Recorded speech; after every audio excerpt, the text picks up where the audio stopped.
Assalamualaikum warahmatullahi wabarakatuh.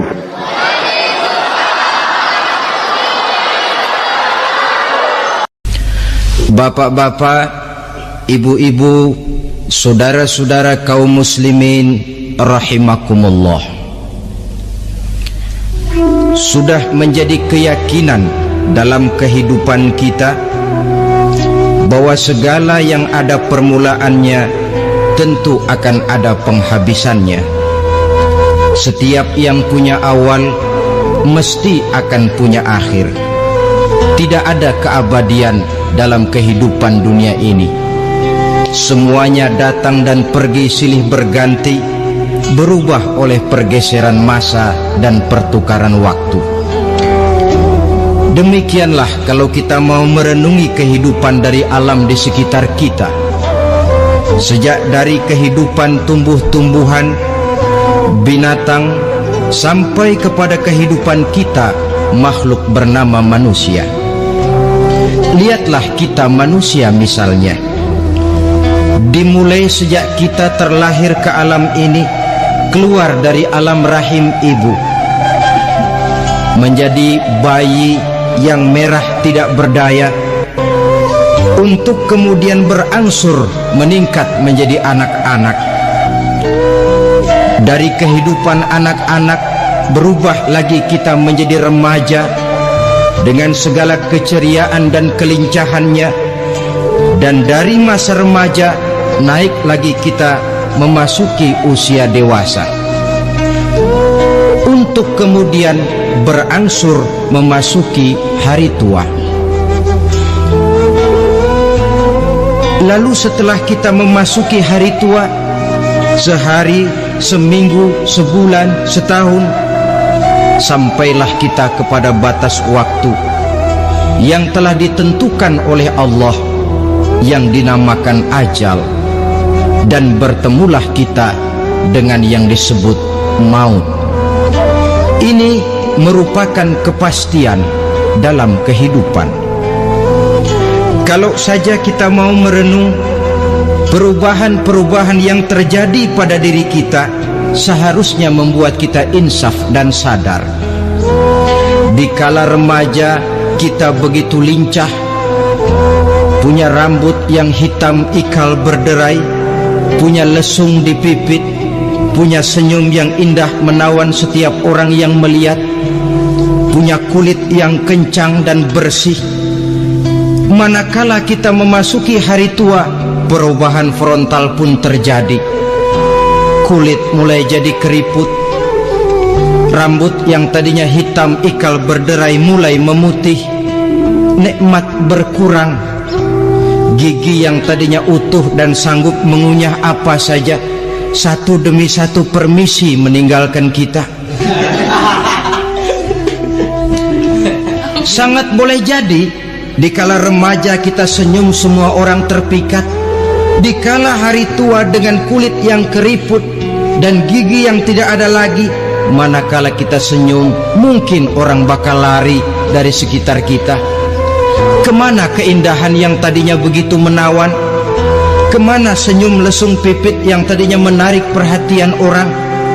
Pergi meninggalkan kita, berubah oleh pergeseran masa dan pertukaran waktu. Nah, bila maut datang menjemput kita, selesailah kehidupan sampai di situ? Ternyata belum. Kalau lahir merupakan perpindahan hidup dari alam rahim ke alam dunia, maka mati hakikatnya merupakan perpindahan hidup dari alam dunia ini ke alam kehidupan yang berikutnya, yang dinamakan dengan alam barzah.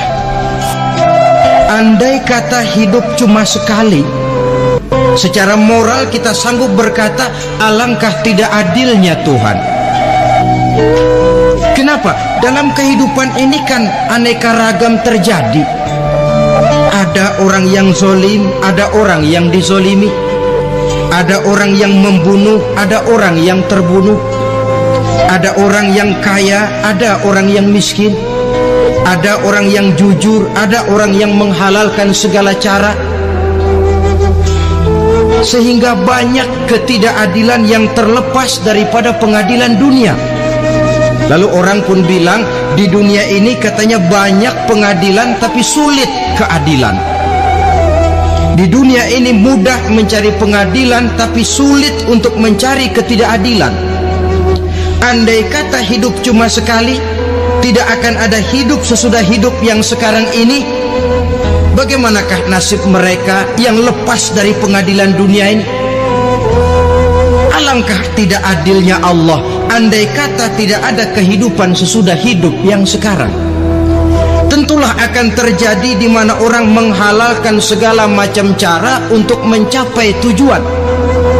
Yang penting kan saya kaya, yang penting kan saya punya jabatan dan kedudukan tinggi. Kalau perlu jilat atas, jilat atas. Kalau perlu sikut kiri kanan, sikut kiri kanan. Kalau perlu injak bawah, injak yang bawah. Ini prinsip daripada orang-orang komunis, dan pantas karena mereka tidak percaya kepada kiamat.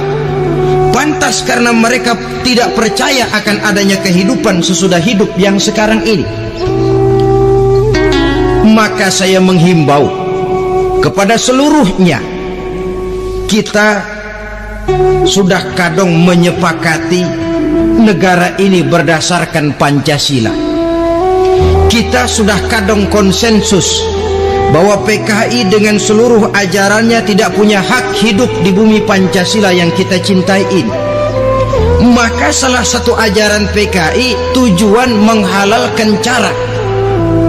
Kita orang Indonesia yang berbudi pekerti luhur, yang punya nilai budaya tinggi, janganlah sampai mencaci PKI, membubarkan PKI, mengutuhkan PKI, tapi dalam kehidupan sehari-hari prakteknya prinsip komunis kita pakai. Apa itu? Tujuan menghalalkan cara. Asal sudah tujuan tercapai, cara apapun saja halal. Itu pandangan hidup orang yang tidak percaya kepada adanya hari akhirat.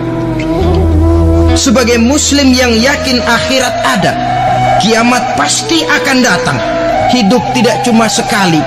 Maka kalau kita zalim, kalau kita berbuat aniaya, kalau kita melakukan korupsi, kalau kita merugikan orang lain, boleh jadi kita terlepas daripada pengadilan dunia. Tapi ingatlah, kita tidak akan pernah lepas dari pengadilan Allah, pengadilan Qadhi Rabbul Jalil, di mana kita akan diadili dengan seadil-adilnya, dan tidak satu perbuatan yang bersifat salah, yang bagaimanapun kecilnya, yang akan lepas dari pengadilan di akhirat itu nanti. Pantas saja kalau satu hari malaikat Jibril datang menasehati Rasulullah sallallahu alaihi wasallam, yang artinya juga menasehati kita semua.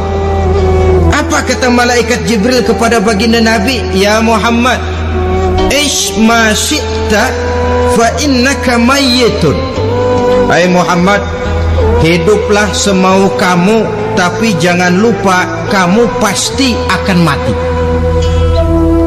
Kalau memang dilarang tidak terlarang, dicegah tidak tercegah, kamu mau melaksanakan hidup menurut maumu sendiri, persilahkan, hiduplah menurut mau dan gayamu.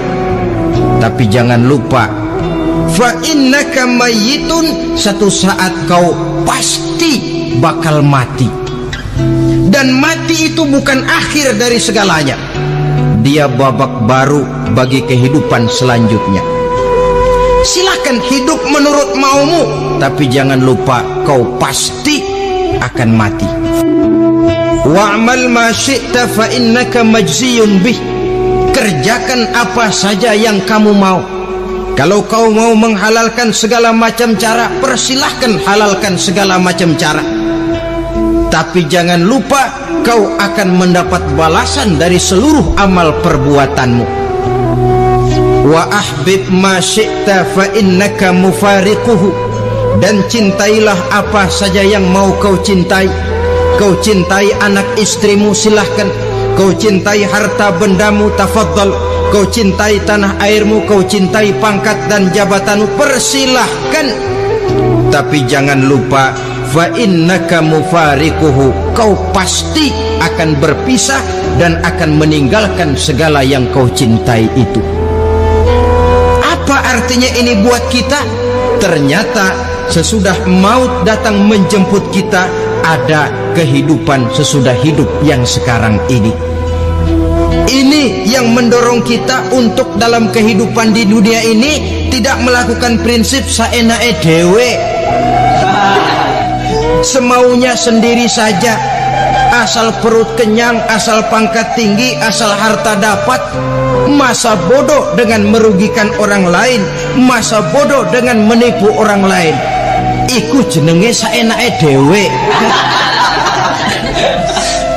Muslim tidak diajarkan. Ingat manusia, setelah kau mati, setelah kiamat datang, kau akan dibangkitkan, kau akan dimintakan pertanggungan jawab tentang kehidupan yang sekarang ini. Saudara hadirin, oleh sebab itu kalau kita bicara soal kiamat, soal akhirat, ini memang masalah yang gaib, yang sepenuhnya tidak bisa dicernakan dengan kemampuan penalaran intelektual. Dasar di dalam membicarakan ini tidak lain adalah iman kita kepada Allah Subhanahu wa ta'ala. Bukan cuma zaman sekarang, dari zamannya Nabi, orang itu kalau sudah bicara kiamat, bicara akhirat, ada yang ragu-ragu, ada yang menolak sama sekali. Bukan dari zaman sekarang, dari zaman dulu. Pernah kok satu saat Rasulullah itu dakwah menceritakan, saudara-saudara, akan terjadi kiamat di mana Allah akan membangkitkan manusia dari kuburnya untuk memintakan pertanggungan jawab. Ini dalam dakwahnya Nabi pidato macam itu. Apa reaksi orang? Yang beriman ya mantap, tapi yang tidak beriman, bajingan-bajingan Quraisy ini, mereka bertepuk tangan, mengejek, mencaci. Malahan ini yang luar biasa, ada dua orang kafir namanya Ubay bin Ka'ab dan Al-As bin Wa'il. Mendengar pidato macam ini, mereka buru-buru pulang ke rumah. Ngapain? Ngambil pacul. Lalu berangkat nyari kuburan tua. Dia gali itu kuburan, tulang-tulangnya diangkut, dibawa ke depan Nabi. Ya Muhammad, tulang-tulang yang udah hancur begini, siapa yang bisa ngidupin lagi? Yang macam-macam aja kamu Muhammad, nggak rasional, nggak masuk akal. Allah menjawab. Apa kata Allah? وَضَرَبَ لَنَا مَثَلًا وَنَسِيَ خَلْقَهُ قَالَ مَنْ يُحْيِي الْعِظَامَ وَهِيَ رَمِيمٌ قُلْ يُحْيِيهَا الَّذِي أَنْشَأَهَا أَوَّلَ مَرَّةٍ وَهُوَ بِكُلِّ خَلْقٍ عَلِيمٌ. Mereka memberikan perumpamaan kepada kami, kata Allah. Mereka melupakan asal kejadiannya. Mereka bertanya, siapa yang sanggup menghidupkan tulang belulang yang sudah hancur kayak begini? Qul yuhyiha alladhi ansha'aha awwala marrah. Katakan kepada mereka Muhammad, yang akan menghidupkannya adalah Dia yang telah menciptakannya pertama kali dulu. Kalau Dia sanggup menciptakan, Dia tentu lebih sanggup lagi untuk mengembalikan reproduksi ciptaan itu sebagaimana semula. Yang paling kasihan yang ragu-ragu, akhirat itu ada apa enggak sih? Kiamat itu ada apa enggak sih? Lantaran ragu-ragu, terombang-ambing dia antara harapan dan putus asa, antara kenyataan dan idealisme. Ada yang buta sama sekali 100% terhadap keadaan-keadaan sesudah mati. Perhatian mereka hanya tercurah kepada kehidupan sebelum mati. Yang mereka perhatikan siang dan malam tidak lebih daripada urusan perut. Pergi pagi, pulang sore, peras keringat, banting tulang. Cuma soal makan, soal minum, soal pakaian, soal kendaraan, soal rumah tangga, soal anak, soal istri. Yang mereka pentingkan hanya soal-soal politik misalnya, ekonomi, pembangunan dan industri. Untuk soal-soal kayak begitu giat betul, habis seluruh waktu untuk memikirkan meningkatkan kebudayaan, politik, sosial, ekonomi. Kadang-kadang kurang tidur, kurang istirahat, berkeliaran ke sana kemari ke tempat yang jauh-jauh, sampai-sampai kadang-kadang terkena stres, penyakit darah tinggi, ginjal, lever, untuk memikirkan hal-hal yang semata-mata karena dunia saja. Lantas boleh jadi mereka mendapatkan kekayaan yang berlimpah ruah, mendapatkan kedudukan yang tinggi, nama yang semerbak, dikenal orang di barat dan di timur, di utara dan di selatan. Tetapi alangkah kecewanya mereka jikalau datang ajal menjemput nyawa, mati mereka, meninggalkan harta yang banyak, nama yang masyhur. Mereka disebut dengan jasa-jasanya. Radio memberitakan, TV menyiarkan, koran-koran memuat. Bahkan nama mereka kadang-kadang dikenang 2-3 tahun setelah wafatnya. Tetapi dalam pada itu roh mereka merintih, mengeluh, menderita, karena dilemparkan oleh Allah ke tempat-tempat yang kotor, penyesalan yang sudah tidak akan ada gunanya lagi. Saudara-saudara kaum muslimin rahimakumullah, oleh karena itu kehidupan akhirat bukanlah dongeng dan takhayul, bukan khurafat dan hayalan. Kehidupan akhirat, hari kiamat adalah kebenaran dan kepastian. Dalam surah Al-Hajj ayat ke-7, Allah subhanahu wa ta'ala menyatakan, wa anna as-sa'ata atiyatun la raiba fiha wa anna Allah yab'asu man fil qubur. Dan bahwasanya kiamat itu sesungguhnya adalah sesuatu yang pasti dan tidak ada keraguan-raguan lagi di dalamnya, dan bahwasanya Allah sungguh-sungguh akan membangkitkan manusia dari kuburnya masing-masing. Nah, kalau kita sudah yakin kiamat sesuatu yang pasti adanya, akhirat sesuatu yang pasti adanya, dari mana pembicaraan tentang kiamat ini kita mulai? Tentu dari diri kita. Marilah kita mencoba melihat proses perjalanan hidup ini sampai kita memasuki kiamat. Hadirin, tidak ada makhluk secantik manusia. Tidak percaya? Pernah keragunan? Nah, saudara masuk ke kebun binatang, segala macam makhluk ada di situ, ratusan macam jenis binatang. Bandingkan dengan saudara, kira-kira cakep mana?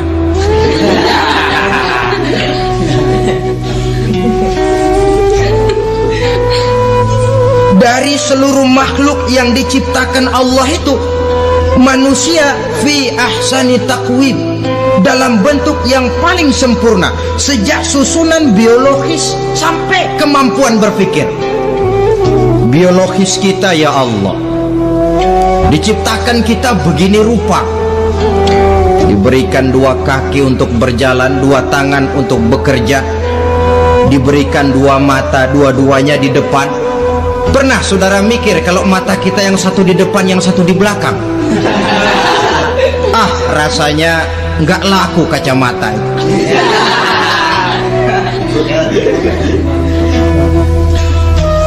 Diberikan hidung dengan 2 lubang, tahu betul Allah ke bawah lagi lubangnya. Coba pikir kalau lubang hidung kita menghadap ke atas. Aduh, kalau musim hujan repot jagain hidung. Lah Walaqad khalaqnal insana fi ahsani taqwim. Sungguh telah kami ciptakan manusia dalam bentuk kejadian yang paling sempurna ketimbang makhluk-makhluk Allah lainnya. Nah, kesempurnaan manusia ini oleh karena hidupnya terdiri dari dua unsur pokok. Pertama unsur jasmani dan kedua unsur rohani, jasad dan roh. Jasad yang terlihat sekarang ini, potongan saudara yang ngejedok di depan saya ini jasad saudara. Ini yang berasal dari sari mepati makanan yang dimakan oleh bapak ibu kita. Lalu hasil kerjasama yang baik antara ibu dengan bapak, terwujudlah kita. Kalimat langsungnya, jasad ini berasal dari tanah yang tadi berubah dari bayi, remaja, dewasa, meningkat hari tua. Yang berubah itu jasmani kita. Kenapa? Karena jasmani itu materi, benda, daya tahannya terbatas. Dia berubah oleh pergeseran masa dan pertukaran waktu. Apa ada orang makin tua makin cakep? Jasmani oleh karena dia materi, dia berubah oleh pergeseran masa dan pertukaran waktu. Nah, yang menyebabkan jasmani itu bergerak karena ada roh di dalamnya. Ini yang menyebabkan kehidupan. Ini yang menjadi sumber kehidupan, pusat kesadaran dan pengertian dalam kehidupan manusia. Tanpa roh dalam diri kita, maka jasad kita. Pernah lihat orang mati? Nah, itu kalau orang mati, coba perhatikan. Apanya yang kurang? Kupingnya masih ada, tapi sudah tidak sanggup mendengar. Matanya masih lengkap, tapi tidak mampu melihat. Jangankan melihat, terbuka saja tidak. Mulutnya masih ada, tapi sudah tidak bicara lagi. Telinganya cukup, tapi sudah tidak sanggup mendengar. Kakinya lengkap, tapi tidak mampu lagi berjalan. Apa penyebabnya itu? Ternyata jasmani kita, jasad ini, manakala sudah ditinggalkan oleh roh, dia tidak akan bisa berdaya apa-apa, tidak mampu berjalan, tidak pula berbuat, tidak pula bekerja apapun saja. Saudara-saudara, dua-duanya punya kebutuhan. Jasmani ada kebutuhannya, rohani pun ada kebutuhannya. Jasmani yang jelas perlu makan, perlu minum, perlu tidur, perlu pakaian dan sebagainya. Nah, apabila saat berpisah datang, ajal sampai, berpisahlah roh dan jasad. Dan itulah yang dinamakan dengan maut. Jadi apa sih mati itu? Mati adalah berpisahnya roh dengan jasad. Sebab itu Islam sangat menganjurkan kita untuk banyak-banyak mengingat mati. Bagaimana caranya mengingat mati?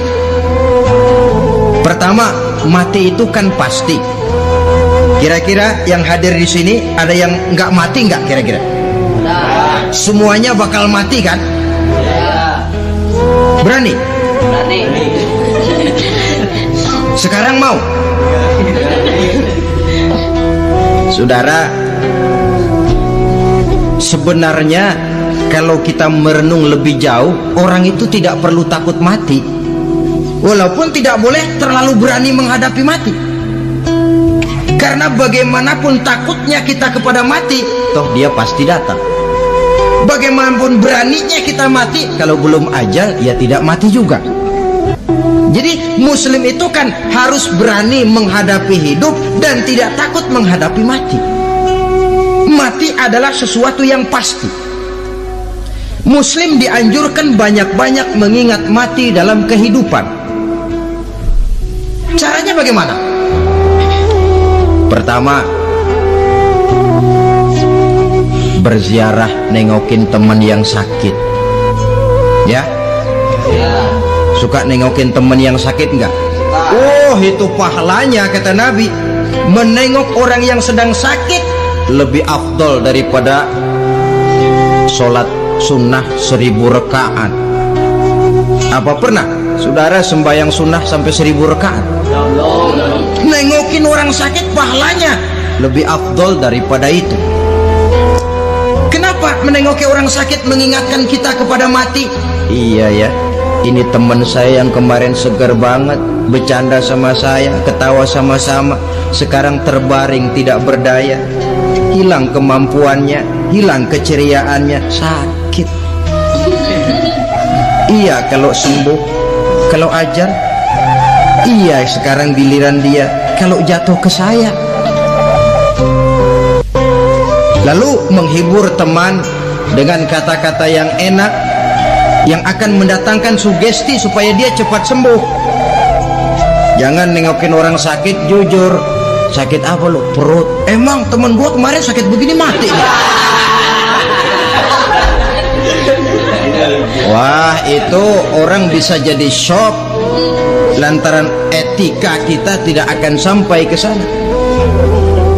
Menjenguk orang sakit akan mengingatkan kita kepada mati. Apalagi ziarah kubur. Ada yang orang tuanya sudah meninggal?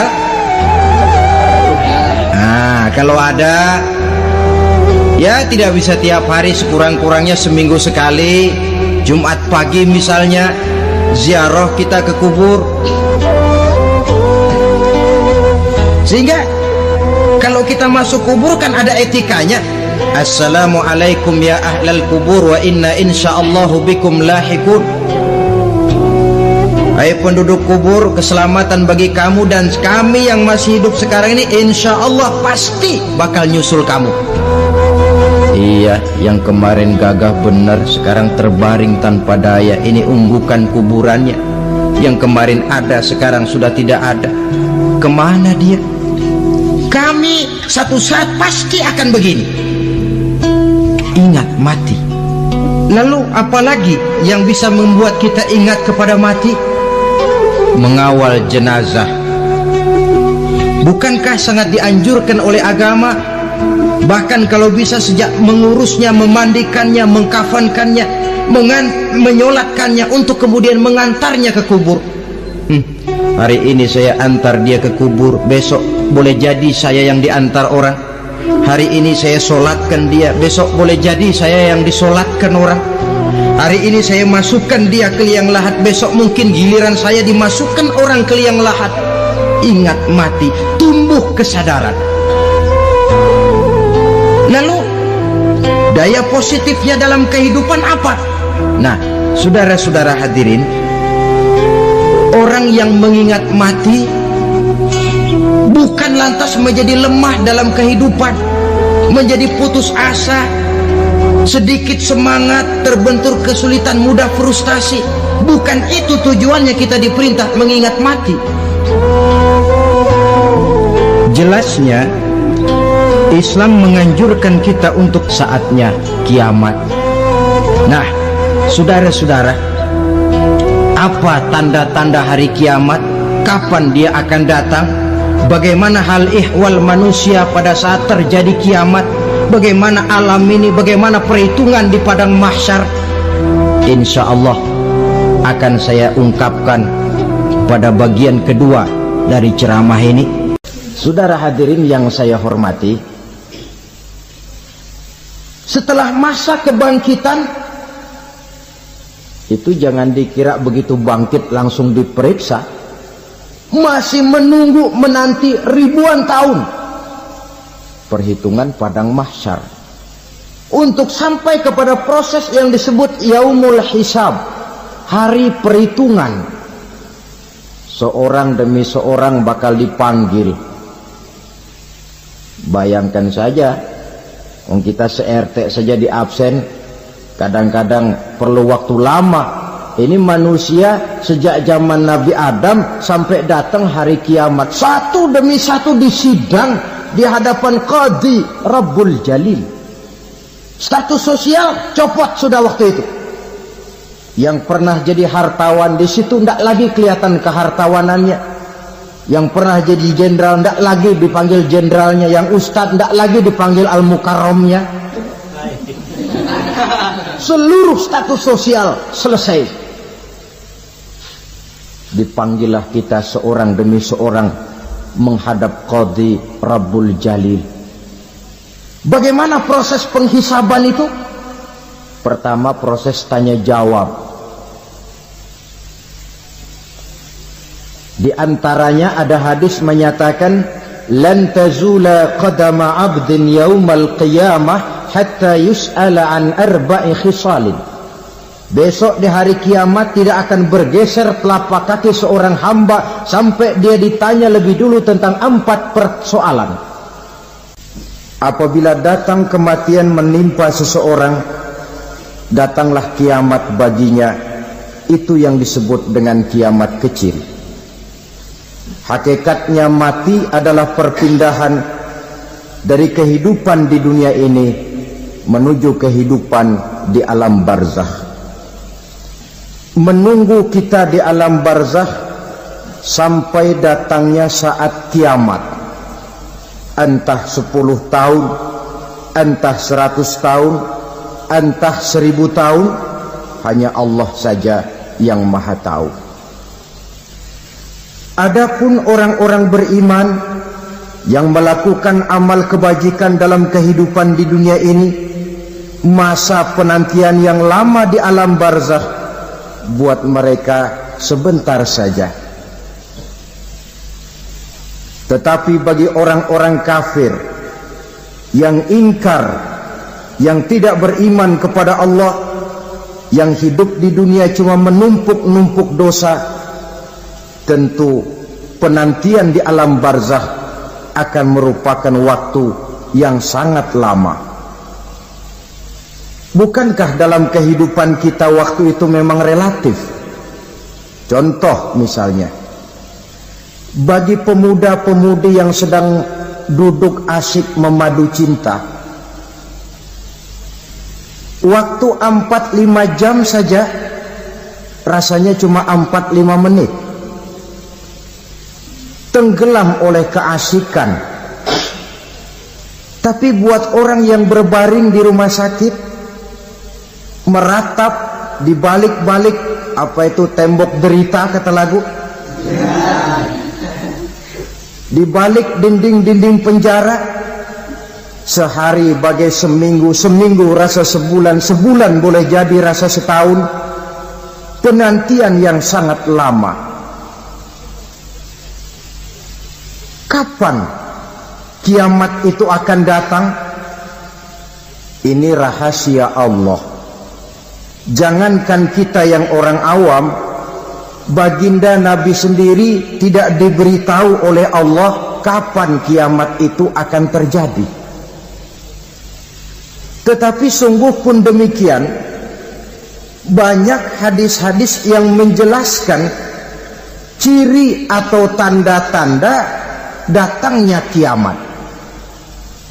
Nah, kalau sudah bicara soal tanda kiamat itu ada 2. Pertama yang disebut alamatus sughra, tanda-tanda kecil. Ini waktunya masih ada tenggang. Ada yang dinamakan alamatul kubra, tanda-tanda besar. Artinya kiamat sudah diambang pintu. Apa tanda-tanda kecil dari datangnya hari kiamat itu? Misalnya kata Nabi, apabila ilmu sudah diangkat oleh Allah.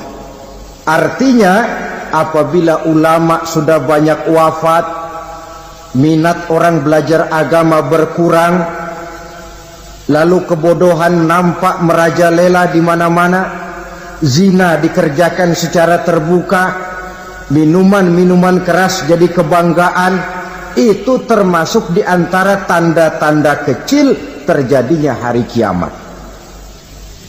Apalagi misalnya iza waladatil ammatu rabbataha, apabila budak sudah melahirkan tuan. Apa maksudnya? Ada yang mentafsirkan apabila anak sudah bisa membudaki orang tuanya. Orang tua yang melahirkan dia, yang membesarkan dia, demi setelah si anak besar jadi orang berpangkat, bertitel, berharta, berkedudukan, jadilah orang tua itu budaknya. Sehingga sering dibilang kalau orang tua kaya, anak jadi raja. Tapi kalau anak yang kaya, orang tua sering jadi budak. Apalagi munculnya fitnah yang bergelombang, timbul perang antara dua bangsa yang besar, waktu berjalan terasa sangat pendek sekali. Itu merupakan tanda di antara tanda-tanda kiamat. Termasuk di dalamnya sulit membedakan mana laki, mana perempuan. Kan kalau tanda-tanda kayak begini sekarang sudah banyak kita lihat kan. Ulama banyak wafat, penggantinya sulit. Zina dikerjakan berterang-terangan, minuman keras jadi kebanggaan, banyak anak membudaki orang tuanya, sulit membedakan mana laki mana perempuan. Kadang-kadang dari belakang kita lihat perempuan bener, begitu kita colek nengok jenggotan.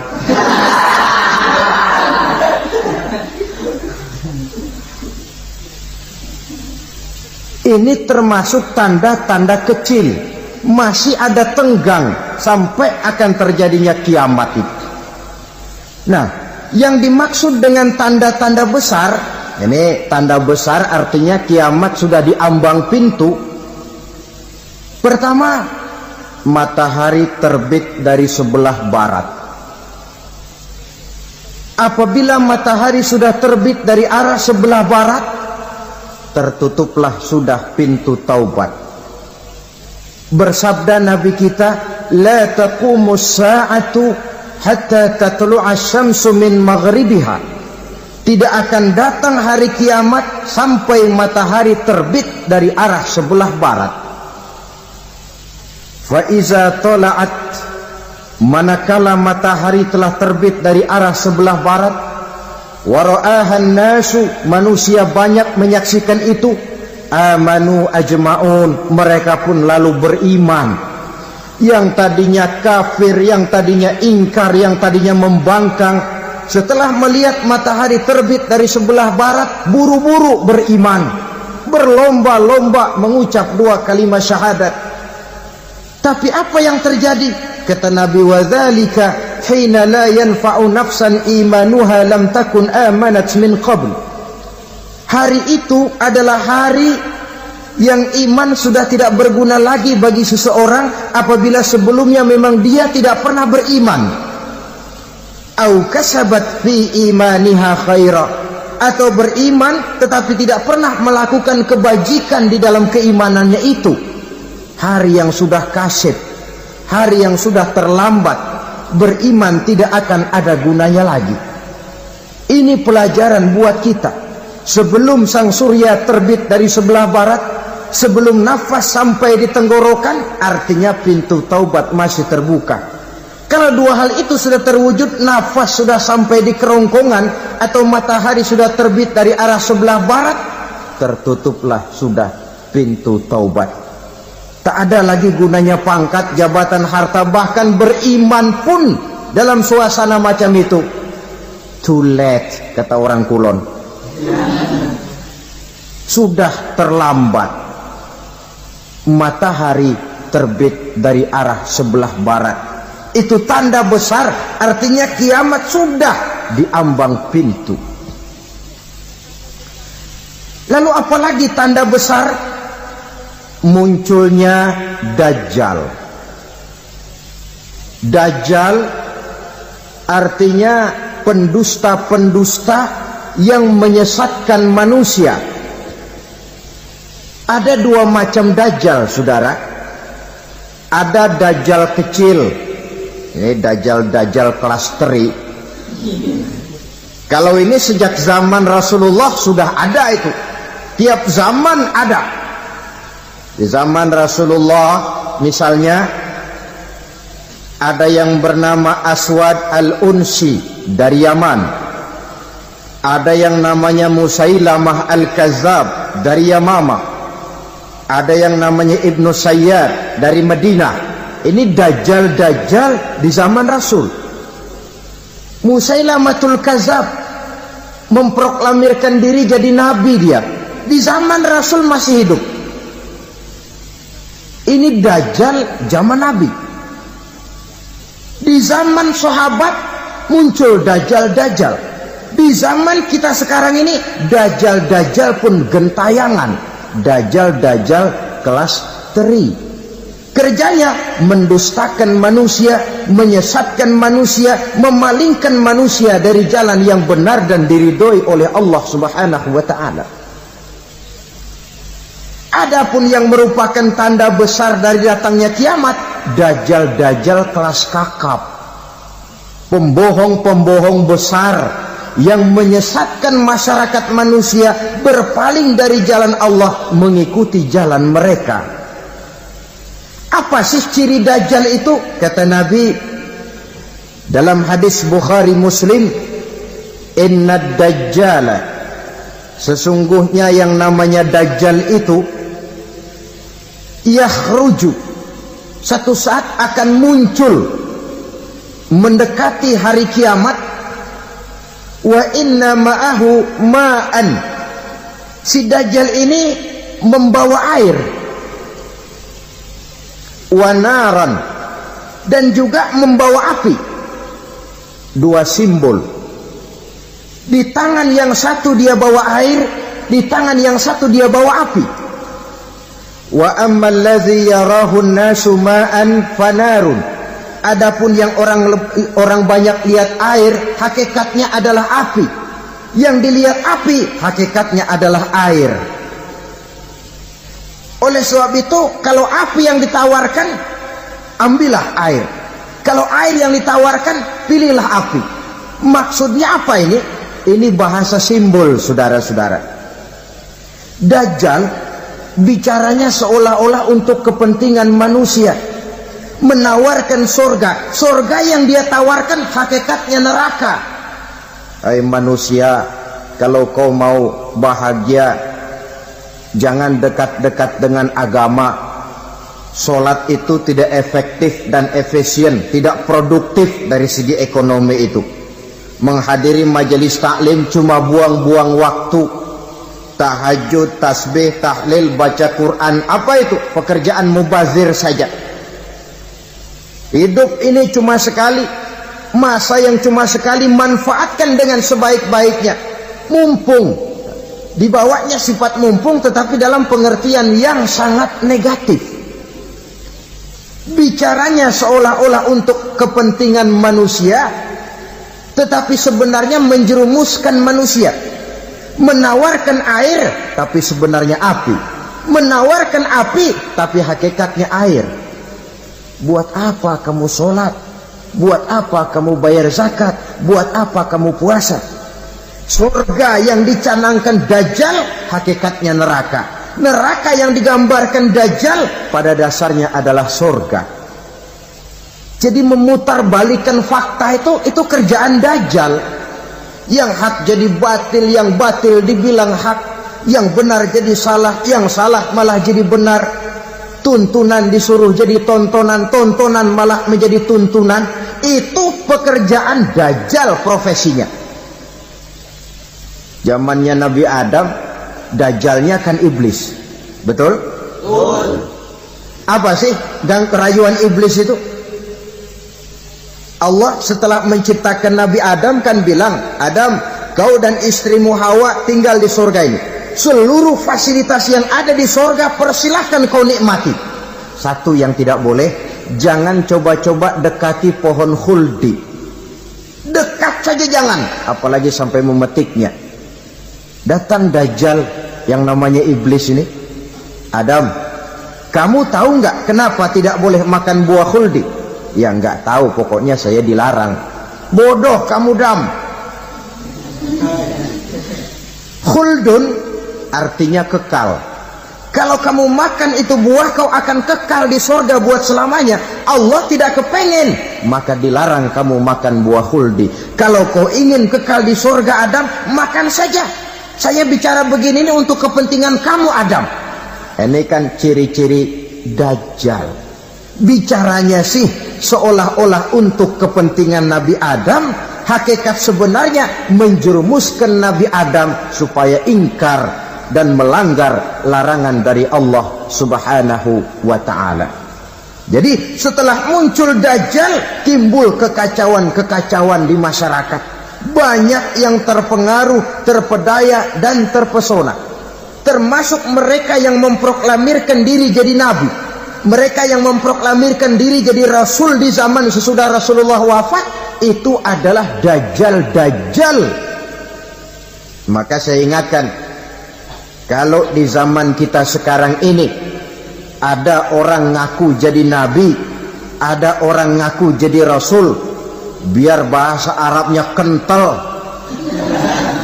Quran hafal, hadis ribuan hadis hafal, biar pakai serban sampai menyengser ke tanah, bahasa Arabnya fasih, tapi dia mengaku jadi nabi, jadi rasul, kita umat Islam wajib tidak percaya. Wajib untuk tidak percaya. Itulah Dajjal zaman kita sekarang ini. Tidak mustahil mereka datang mempengaruhi orang-orang awam supaya berpaling dari Rasulullah, mengikuti mereka. Nah, di akhir zaman nanti, mendekati hari kiamat, Dajjal ini muncul, Dajjal kelas kakap, menyesatkan masyarakat manusia untuk berpaling dari Islam, mengikuti seruan mereka. Apalagi di antara datangnya kiamat itu, tanda yang besar itu, turunnya Nabiullah Isa al-Masih, putra Maryam. Menurut berbagai hadis yang sahih, Nabi Isa al-Masih nanti akan turun lagi. Tidak membawa risalah yang baru, tapi meluruskan risalah Islam ini yang telah banyak ditinggalkan oleh masyarakat. Bahkan ada hadis menjelaskan beliau akan membunuh Nabi, mematahkan kayu-kayu salib, lalu melaksanakan haji dan umrah mengikuti syariat Nabi Muhammad, bukan membawa agama baru. Menjadi semacam mujaddid, reformer, menyelamatkan manusia dari bisikan Dajjal. Bahkan ada riwayat yang menjelaskan bahwa Nabi Isa berhasil mengalahkan Dajjal, mengembalikan masyarakat manusia kembali kepada ajaran Islam yang datang dari Allah, dibawa oleh Rasulullah Sallallahu Alaihi Wasallam. Dengan kata lain, turunnya Nabi Isa bukan sebagai Nabi dan Rasul baru, tetapi mengikuti syariat Nabi kita Muhammad Sallallahu Alaihi Wasallam. Saudara hadirin, ibu-ibu hadirat yang saya hormati, kemudian apalagi di antara tanda-tanda besar akan datangnya kiamat itu? Keluarnya asap atau awan. Kata Nabi, inna min asrati sa'ah dukhanan yamla'u ma bainal masyriqi wal maghrib. Di antara tanda-tanda kiamat, munculnya awan atau asap yang memenuhi antara langit dan bumi. Ini pun diperkuat dalam surah Ad-Dukhan ayat 10. Fartaqib yauma ta'ti as-sama' bidukhanin mubin fayughshan nas hadza azabun alim. Bagi orang-orang yang beriman, mereka biasa-biasa saja. Tapi bagi orang kufur, datangnya asap dan awan ini merupakan azab yang kelewat pedih. Barangkali sedikit mendekati gambaran tentang azab yang pedih ini, saya ingatkan alam pikiran kita kepada peristiwa yang belum lama terjadi. Pernah dengar berita bocornya reaktor nuklir di Chernobyl, Uni Soviet? Pernah dengar? Bocornya reaktor nuklir di Chernobyl yang mengakibatkan ratusan bahkan sangat mungkin ribuan nyawa. Cuma satu reaktor. Bagaimana kalau seluruh cadangan nuklir yang dimiliki oleh para negara adik kuasa ini diledakkan? Bahkan yang konon menurut catatan, cadangan nuklir yang dimiliki bersama oleh Amerika dan Rusia sekarang ini sudah sanggup memusnahkan 6 miliar manusia, 1,5 kali lebih banyak dari jumlah manusia yang nongkrong di permukaan bumi ini. Saudara-saudara hadirin yang saya hormati, lalu saat mendekati hari kiamat, apalagi tandanya setelah Nabi Isa wafat pada saat turunnya yang kedua kali, lalu Allah meniupkan angin sejuk, semua orang-orang beriman, orang-orang baik wafat, sehingga penghuni bumi ini cuma tinggal lagi terdiri dari orang-orang kafir. Tidak ada lagi di bumi ini yang bisa mengucapkan Allah. Sehingga dalam hadis qudsi itu ada keterangan, innallaha azza wa jalla yaqulu li Israfil.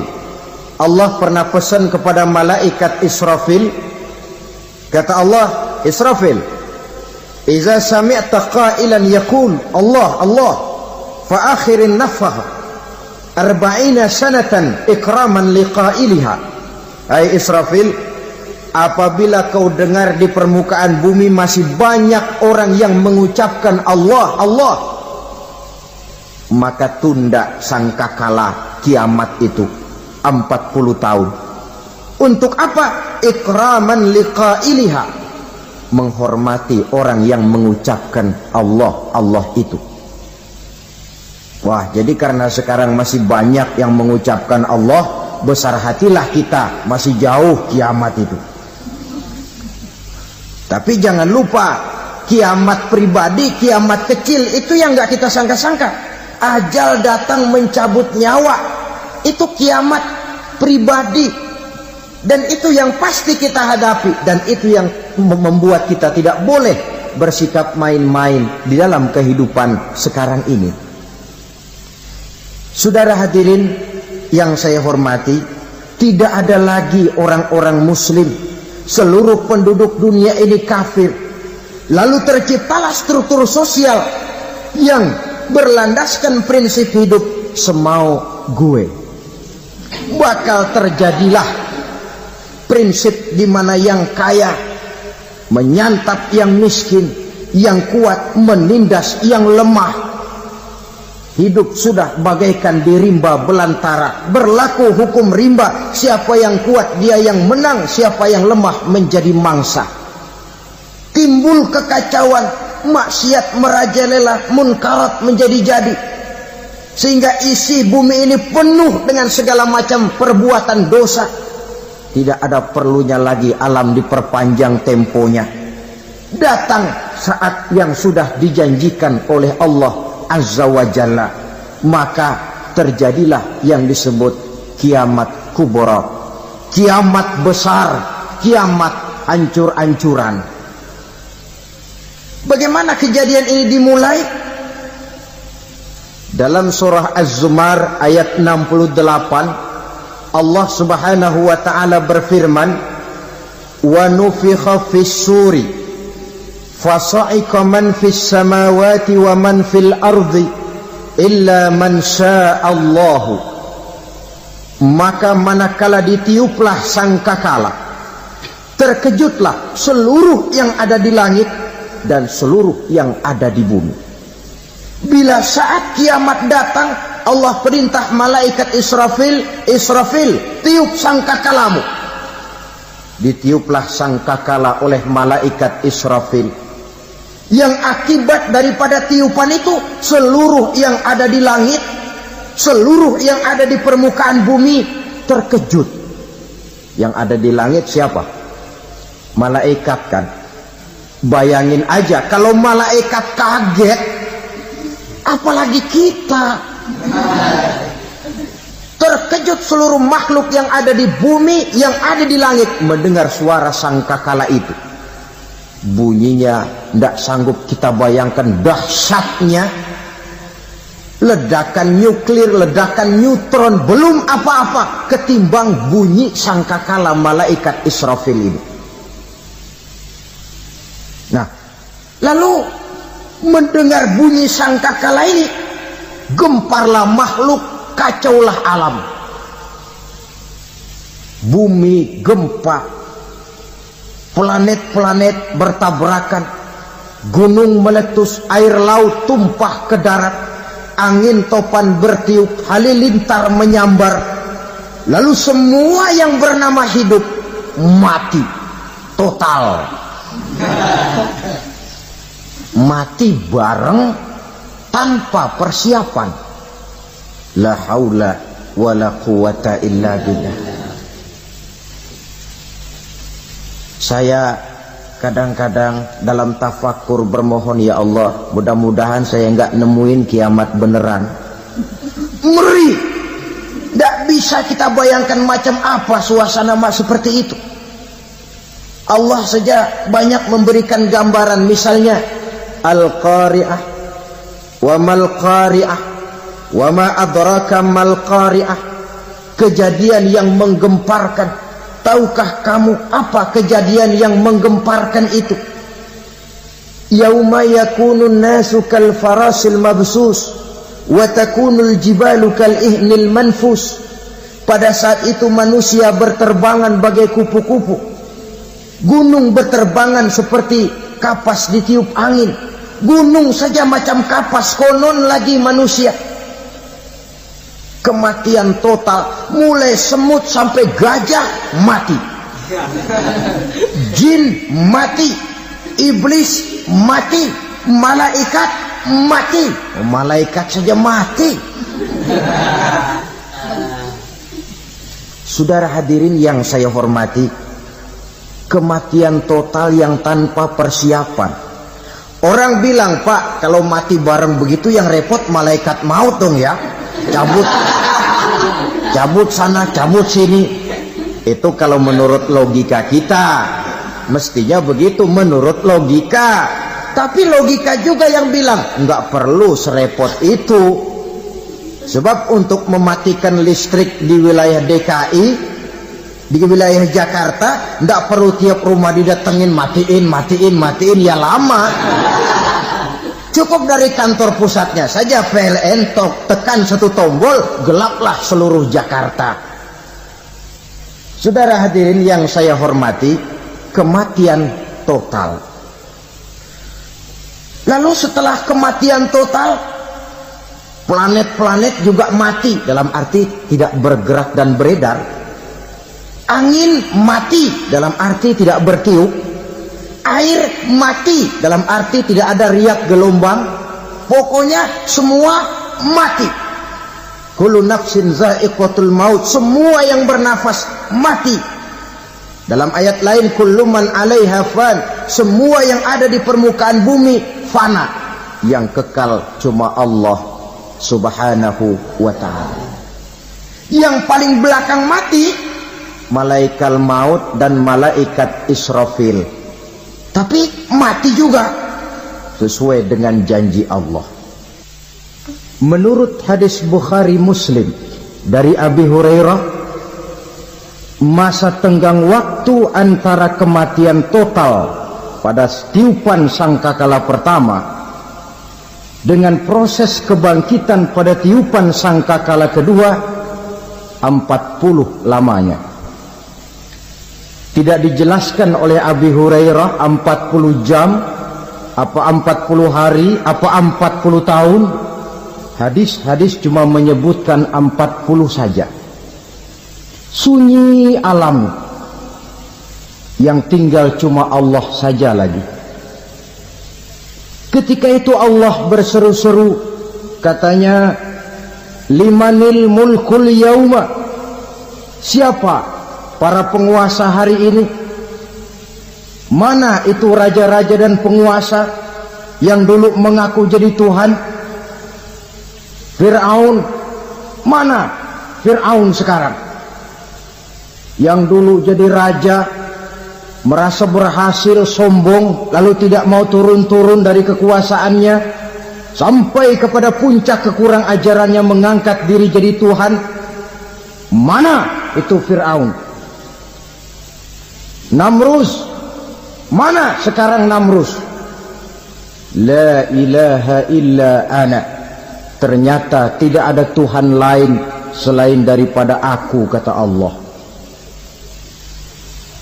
Proses kemudian, saudara-saudara, turunlah hujan dari langit. 40 lamanya hujan itu, tidak jelas juga 40 jam apa 40 hari. Setelah air turun membasahi, datanglah tiupan sangkakala yang kedua. Semua yang bernama mati bangkit dari kuburnya masing-masing. Ini yang disebut Yaumul Ba'thi, hari kebangkitan. Allahu Akbar. Pada saat kita bangkit dari kubur kita masing-masing, kumpul di padang mahsyar namanya. Bayangin aja, saya sendiri nggak sanggup bayangin. Manusia sejak zaman Adam sampai zaman kiamat kumpul bareng di tempat sama. Berapa banyaknya itu?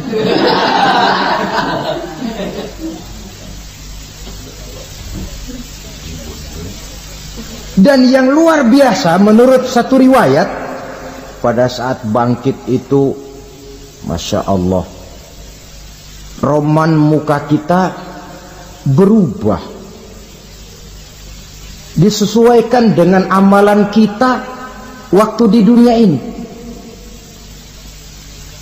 Barang siapa yang waktu di dunia amalannya itu amalan tikus, di akhirat nanti dia bangkit dari kubur, mukanya seperti muka tikus. Gagah betul badannya, tapi mukanya seperti tikus. Kenapa? Amalannya waktu di dunia seperti amalan tikus. Apa amalan tikus itu? Suka ngegeragoti barang yang sudah disimpan rapi-rapi. Orang sudah simpan uang rapi-rapi, simpan perhiasan rapi-rapi, digeragoti oleh tikus. Maling-maling, pencoleng-pencoleng, koruptor-koruptor, itu nanti di akhirat nanti kita lihat mukanya seperti muka tikus.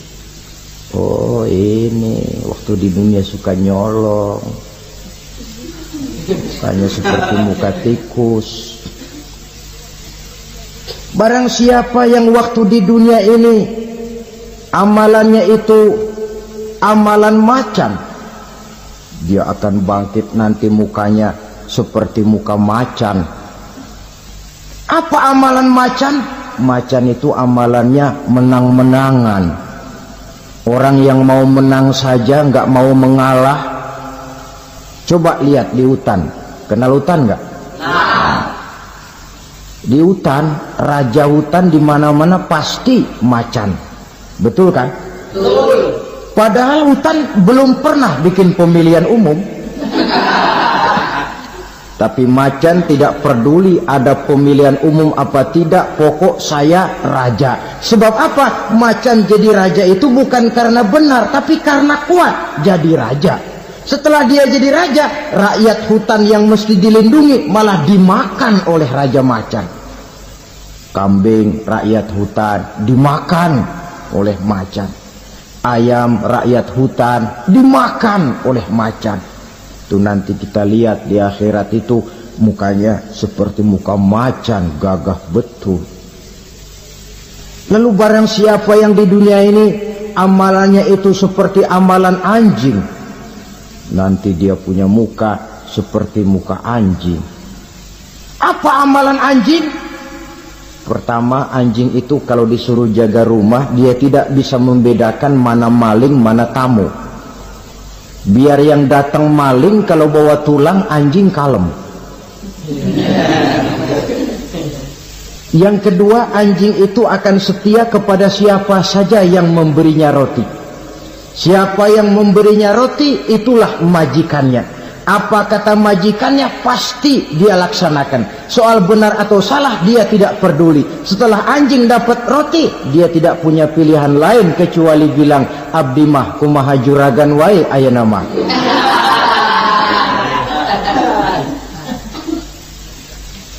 Saudara hadirin yang saya hormati, berkumpul di padang mahsyar, tiap orang sibuk dengan persoalannya masing-masing.